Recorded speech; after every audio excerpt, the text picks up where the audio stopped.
ហើយនៅក្នុងក្រុងខ្ញុំឲ្យមើល zone ផងបាទ zone បាទតំបន់បើតំបន់ណាដែលមានប្រជាពលរដ្ឋរស់នៅគេហៅតំបន់រស់នៅលំនៅឋានកុំដាក់ discotheque ទៅនោះបាទយកអាកន្លែង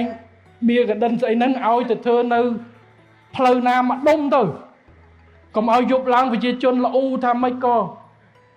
ពី10ហើយនៅតែចាក់ discotheque ហើយអ្នកហាងនឹងក៏ពិបាកបន្តិចតិចគេមានតំណក់មួយអ្នកចិត្តខាងយើងយកដាក់អាផ្លូវណាដែលជាផ្លូវគេហៅថាផ្លូវពាណិជ្ជកម្មកន្លែងណាដែលត្រូវបើកនៅក្នុងតំបន់រស់នៅឧទាហរណ៍ថាហាងចាប់រួយ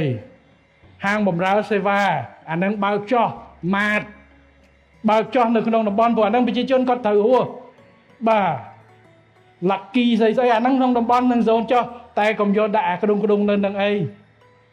បាទអាក្ដុងហ្នឹងនៅម្ដុំទៅអ្នកសបាយទៅសបាយនោះទៅហើយប៉ូលីសស្រួលផង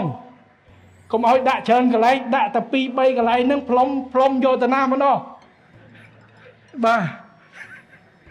ណាចេញមកច្រកផ្លូវទៅប៉ុណ្្នឹងប៉ូលីសដាក់ហ្នឹងផ្លុំកញ្ចែអូមិនមែនផ្លុំកញ្ចែផ្លុំអាជាតិអកុលកុំបាច់ទៅឯងកន្លែងនេះម្ដុំ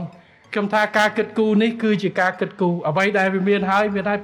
ថ្ងៃក្រោយការរៀបចំនេះគឺតម្រង់ទិសវាទៅតាមហ្នឹងជា zone ណា zone ពាណិជ្ជកម្ម zone ណា zone មនុស្សរស់នៅបាទហើយ zone រស់នៅមានស្អីខ្លះបាទដូចម៉ាត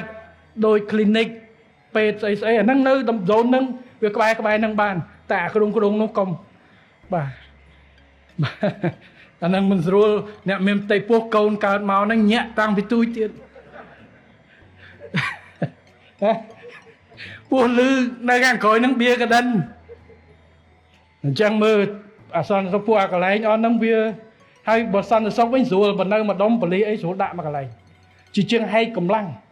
នេះម្ដុំនោះម្ដុំដាក់នៅតែម្ដុំប្លុកហ្នឹងគឺប្លុកបាទដូចយើងនៅតូក្យូនៅសេអ៊ូលអីគាត់ទៅតាមម្ដុំគេដើរហ្នឹងបាទ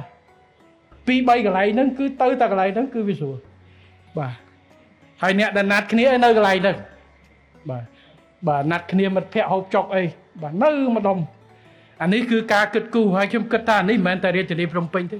នៅក្នុងក្រុងនៅក្នុងអីកន្លងទៅក៏ដូចគ្នាបែបនេះហើយជាពិសេសនៅក្នុងតំបន់ zone បាទ